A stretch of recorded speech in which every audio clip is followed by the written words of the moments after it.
사회적 기업 보조금을 관리 감독하는 민간위탁통합지원기관 이사장이 보조금을 가로챈 혐의로 구속 기소됐습니다.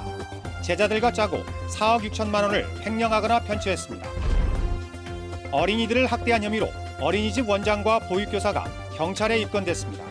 어린아이의 몸에서 멍자국이 발견됐고 학대 정황도 CCTV에 포착됐습니다. 태풍 차바로 제주 지역에서 차량 1,700여 대가 피해를 입었습니다. 차량이 한꺼번에 공업사에 몰리면서 수리가 늦어지고 있습니다. 제주 4.3 사건 당시 학살된 희생자 이후에 세구의 신원이 67년 만에 확인됐습니다. 정부의 지원이 끊긴 신원 확인 작업이 탄력을 받게 될지 주목됩니다. 안녕하십니까. 뉴스데스크 제주입니다.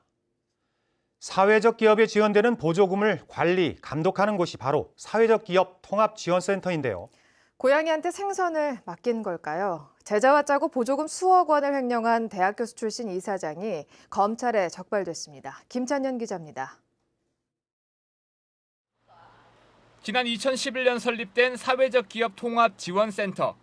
도내 70여 개 사회적 기업을 관리하며 보조금이 제대로 집행되는지 감독하고 있습니다. 그런데 센터 이사장인 67살 고모 씨가 최근 5년 동안 수억 원의 보조금을 가로챈 것으로 드러났습니다. 그건 저는 잘 모르겠어요. 그건 아마 뭐 예전의 일 같은데 과거에 일했던 분들은 다 지금 퇴사를 한 상황이라서요. 대학 교수 출신인 고 씨는 사회적 기업 컨설팅 업체를 운영하는 제자와 짜고 인건비를 부풀리거나 허위 계약서를 만들어 고용노동청과 제주도 등으로부터 보조금 3억 원을 받아 개인 생활비로 썼습니다. 식품 개발업체를 만들어 허위 사업계획서를 제출해 제주도로부터 4년 동안 1억 5천만 원의 보조금을 챙기기도 했습니다. 고 씨는 사회적 기업을 발굴한다는 명목으로 5년 동안 26억 원의 보조금을 지원받았습니다. 지난해 대학에서 정년 퇴임한 고 씨는 사립학교 이사장을 맡고 있고 지역방송 프로그램에 출연해 보조금 비리를 강하게 비판하기도 했습니다. 이런 기관에 대해서 제대로 일을 하고 있는지를 보조금을 교부하는 쪽에서 또 제대로 관리를 해야 될 것인데 그 부분의 관리가 과연 제대로 된 것인가 걱정스러운 부분이 있고, 검찰은 고 씨를 도와 보조금을 횡령한 고 씨의 제자와 친구 등 3명도 사기와 횡령 등의 혐의로 불구속 기소했습니다. MBC 뉴스 김찬현입니다. 소방장비 납품 비리와 관련해 경찰이 제주도 소방안전본부를 압수수색했습니다. 제주지방경찰청은 지난 10일 제주도 소방안전본부를 압수수색해 계약 관련 서류와 컴퓨터 하드디스크 등을 확보했다고 밝혔습니다. 경찰은 계약 담당자가 업체에 사전 정보를 주는 대가로 금품을 받은 것으로 보고 수의계약 자료 등을 추가로 제출받아 수사를 벌이고 있습니다. 언짢은 소식 하나 더 전해드리겠습니다. 잊을만 하면 어린이집에서 아동학대 사건이 발생하는데요. 이번엔 돌도 지나지 않은 남자아이가 보육교사로부터 가혹행위를 당했다는 신고가 접수돼 경찰이 수사에 나섰습니다. 김항섭 기자의 보도입니다. 생후 10개월 된 남자아이의 귀 곳곳에 선명한 멍자국이 남아 있습니다. 귀 바깥쪽에서도 시커먼 피멍이 발견됩니다. A씨는 어린이집에 맡겼던 아들의 귀에서 멍자국이 발견되자 경찰에 신고했습니다.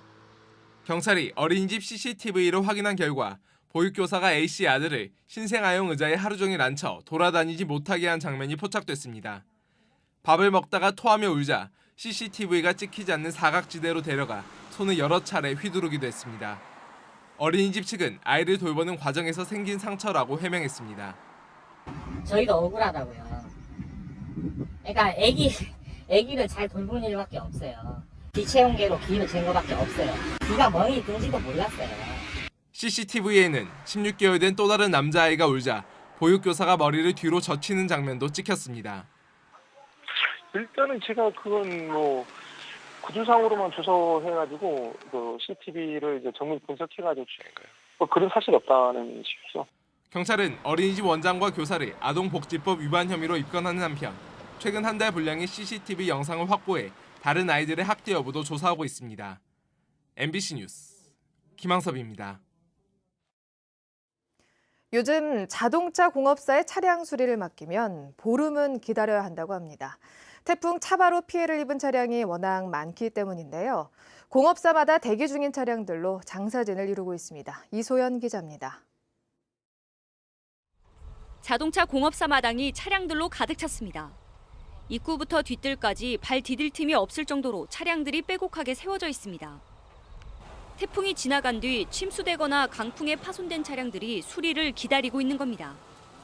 한꺼번에 많은 차량들이 파손되다 보니 도내 공업사에서는 밀려드는 수리 요청을 감당하기 어려운 실정입니다. 여기저기 수리도 빨리 못하고 이거 뭐 차 대차도 안 된다고 걸리는 것도 10일 이상 2주 걸린다고 하니까 막 그냥 말이 아니에요. 제주 지역에서 태풍 차바로 피해를 입었다며 보험사에 신고한 차량은 1,700여 대. 신청된 보험금도 52억 원이나 됩니다. 피해 차량의 80%는 강풍에 날아온 시설물에 파손됐고 침수된 차량 300대는 대부분 폐차되고 있습니다. 야근까지 하고 있는데도 일단 저희가 죄송하죠. 죄송하고 고객님한테 양해를 구하고 보통 최소 2, 3주는 걸리고 있습니다. 특히 울산과 부산 등 다른 지역에서도 차량 피해가 잇따르면서 부품을 구하지 못해 수리에 어려움을 겪고 있습니다. 부속조달은 평균적으로 보면 약 한 45일에서 약 한 60일 정도 소요된다고 보시고요. 민물이 잠겼을 때, 그다음에 바닷물이 유입됐을 때는 수리가 불가능하고요.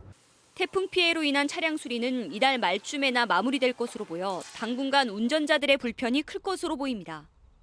MBC 뉴스 이소연입니다. 태풍 차바로 인한 제주 지역 재산 피해 금액이 300억 원에 육박하고 있습니다. 제주도는 지금까지 신고된 태풍 피해가 공공시설 140억 원과 사유시설 154억 원 등 294억 원으로 잠정 집계됐다고 밝혔습니다. 제주도는 시설하우스의 비닐 파손, 밭작물 피해도 보상 대상에 포함해 줄 것을 정부에 건의하기로 했고 중앙재난피해합동조사단은 내일부터 제주를 방문해 피해 금액을 확정할 계획입니다.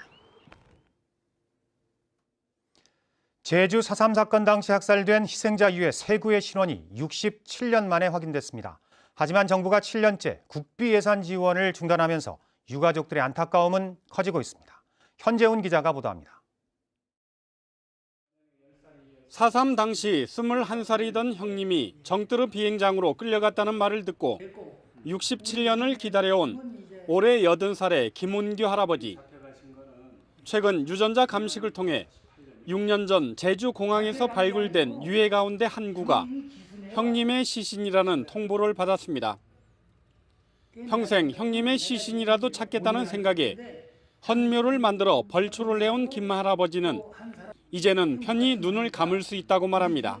아이고 얼마나 합니까 아주 마음이 들떠가지고 이제 살아서 있는 형님을 만나는 것과 똑같지요. 지난 2006년부터 발굴된 4.3 희생자 유해는 400구.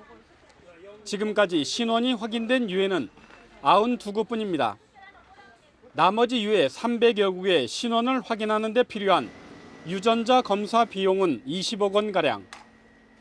하지만 정부가 7년째 국비 예산 지원을 중단하면서 제주도가 지방비로 진행하는 사업은 더디기만 합니다. 당시 4.3 사건이 국가 공권력에서 희생된 분들 아닙니까? 국가가 인정한 거 아닙니까? 그러면 누가 합니까? 국가가 해야죠. 당연히 국가가 나서서 해야 될 일이다. 시간이 지나면서 유전자 감식이 어려워지고 고령의 유가족도 하나둘씩 세상을 떠나면서 유가족의 한을 풀기 위한 국가 차원의 해결이 필요합니다. MBC 뉴스 현재훈입니다. 오라관광단지 개발 사업이 환경영향평가를 조건부로 통과한 가운데 사업자가 일부 조건을 수용하지 않아 논란이 일고 있습니다. 제주도는 사업자가 오름 주변의 건축물 제한 등 전체 조건부 사항의 40%를 반영하지 않은 심의 보완서를 제출함에 따라 내일 환경영향평가 심의위원회를 다시 소집하기로 했습니다. 환경단체는 이미 결정된 조건을 면제해주기 위한 행정행위라고 주장했고 제주도는 심의위원들의 의견을 듣기 위해 관련 규정에 따라 회의를 다시 개최하는 것이라고 해명했습니다. 검찰이 더불어민주당 오영훈 의원을 선거법 위반 혐의로 기소한 것과 관련해 보복 기소라는 주장이 제기됐습니다. 더불어민주당 김영주 최고위원은 오늘 긴급 최고위원회의에서 지난 8월부터 박근혜 정권의 비선 실세가 개입된 미르와 K스포츠재단 의혹을 파헤쳐온 오영훈 의원이 5달 전에 검찰 조사를 받은 뒤 아무런 조치가 없다가 갑자기 기소됐다며 명백한 보복 기소라고 주장했습니다. 청와대가 문화예술인 블랙리스트를 작성했다는 의혹이 제기된 가운데 제주 지역 예술인들도 리스트에 포함된 것으로 확인됐습니다. 더불어민주당 도종환 의원이 공개한 세월호 시국선언 등 예술인 9천여 명의 리스트에는 박경훈 제주문화예술재단 이사장과 강요배 화백 등 제주 지역 예술인 10여 명이 포함됐습니다. 청와대는 사실이 아니라고 해명했지만 예술인들은 창작의 자유에 대한 침해라며 반발했습니다. 제2공항 전면 재검토 도민행동은 논평을 내고 정석 비행장 안개 일수를 허위 데이터로 만든 제2공항 용역 보고서에 대해 국토부는 진상을 규명하라고 촉구했습니다. 이들은 성산읍 반대대책위가 기상감정 전문업체에 의뢰한 결과 정석 비행장 안개 자료가 허위로 밝혀졌다며 객관적이고 과학적인 근거가 아닌 정치적인 이유로 입지를 결정한 것이라고 주장했습니다. 오늘 폐막한 제97회 전국체전에서 제주도 선수단이 메달 목표인 90개 달성에 실패했습니다.